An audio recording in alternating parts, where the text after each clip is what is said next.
안녕하세요. 보험을 알기 쉽고 재미있게 설명해주는 명탐정 써니입니다. 보상을 여러 번 받아도 없어지지 않으며 아픈 부위가 또 아파도 보상금을 또 지급하는 담보가 있다는 걸 아시나요? 고객님들이 매우 좋아하시고 선호하는 담보이기도 하죠. 오늘은 바로 질병 상해 후유장애 3에서 100% 담보에 대해서 영상을 준비했습니다. 후유장애가 궁금하신 분들은 꼭 영상 끝까지 시청 부탁드립니다.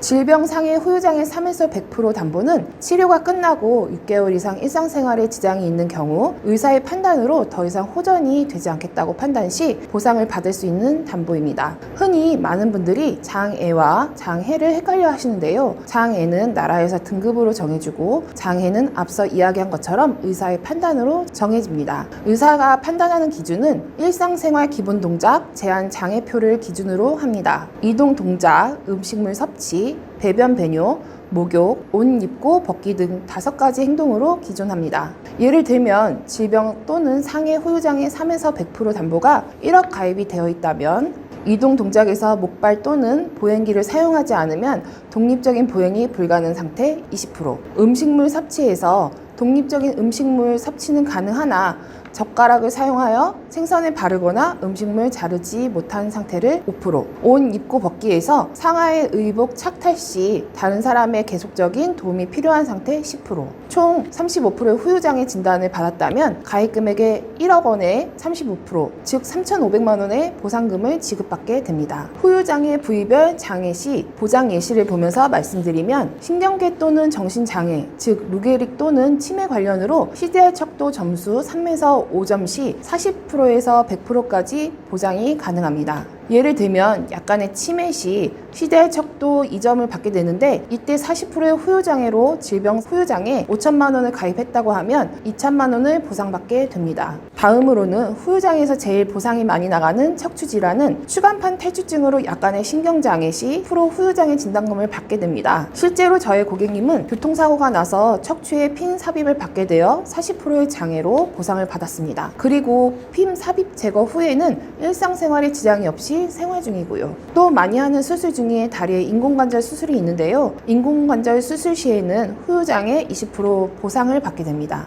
이외에 눈의 장애, 귀의 장애, 흉복부 장기 및 비뇨 생식기의 장애, 코의 장애, 씹어 먹거나 말하는 장애, 팔, 손가락의 장애 등이 있습니다. 첫 번째, 상해 또는 질병으로 2가지 이상의 후유장애가 생긴 경우에 후유장애 지급률을 더하여 지급합니다. 다만 장애 분류표에 각 신체 부위별 판정 기준에 별도로 정한 경우 그 기준을 따릅니다. 예를 들면 한 사고에 2가지 이상의 팔과 다리 각각 20%의 총 40% 장애 발생 시 가입 금액의 40% 지급이 됩니다. 상해 또는 질병 후유장애 3에서 100% 가입 금액이 5천만 원일 때 40%의 장애가 발생된다고 하면 2천만 원을 지급받게 됩니다. 두 번째, 다른 상해 또는 질병으로 인해 후유장애가 2회 이상 발생하였을 경우에는 그때마다 이에 해당하는 후유장애 지급률을 결정합니다. 예를 들면 첫 번째 사고 이후 지급을 받고 두 번째 사고 시 다른 부위의 후유장애 발생 시에는 해당 부위의 장애 지급률로 지급을 받습니다. 세 번째, 상해 또는 질병 후유장애가 이미 발생되어 후유장애 보험금을 지급받은 동일한 부위에 가중된 때에는 최종 장애 상태에 해당하는 후유장애 보험금이 이미 지급받은 후유장애 보험금을 차감하여 지급합니다. 예를 들어 한 사고에 이미 30% 후유장애 지급을 받고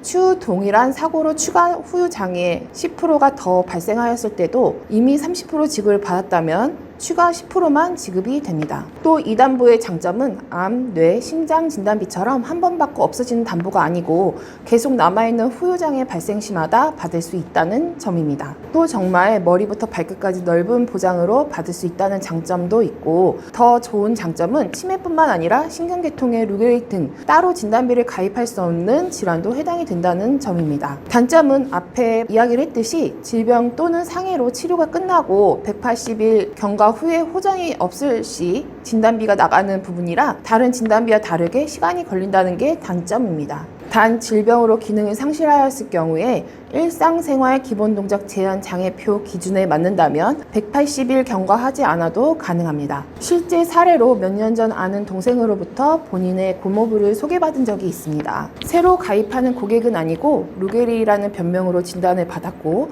그때 당시 마땅히 담당자가 없다며 보상 청구만 도와줬으면 좋겠다고 해서 제가 계약의 담당자가 되었습니다. 그분은 A회사의 종합보험을 가지고 계셨는데요. 몇 번의 보상 청구를 도와드리면서 개인 사정을 듣게 되었고 루게릭이라는 병이 병원비가 많이 나오다 보니 실손의료비도 만만치 않게 청구가 되었습니다. 그러다 고객님의 보험을 꼼꼼히 들여다보니 이분은 그때 당시에만 있던 질병 후유장애 3에서 100%, 매년 1천만 원씩 10회를 받는 담보와 질병 후유장애 80% 이상 3천만 원 담보가 있었습니다. 이분은 당연히 질병 후유장애 100% 진단이 나왔고 가입 금액은 그때 당시 실손 청구한 금액을 합산하여 1억 4천만 원 이상 수령하였습니다. 저의 개인적인 생각은 암, 뇌, 심장 진단비는 한 번씩 받으면 없어지지만 소멸되지 않고 계속 남아있는 진단비가 있다면 한편으로는 든든할 것 같아요. 후유장애 진단비가 더 궁금하시다면 카카오톡 오픈 채팅방 명탐정 써니를 검색하시면 저와 톡으로 상담이 가능합니다. 오늘 영상도 유익한 정보 전달이 잘 되었을까요? 도움이 되셨다면 구독과 좋아요 눌러주세요. 그리고 다음 시간에 업데이트되는 정보도 알람 설정과 함께 봐주시길 바랄게요. 그럼 안녕히 계세요. 명탐정 써니였습니다.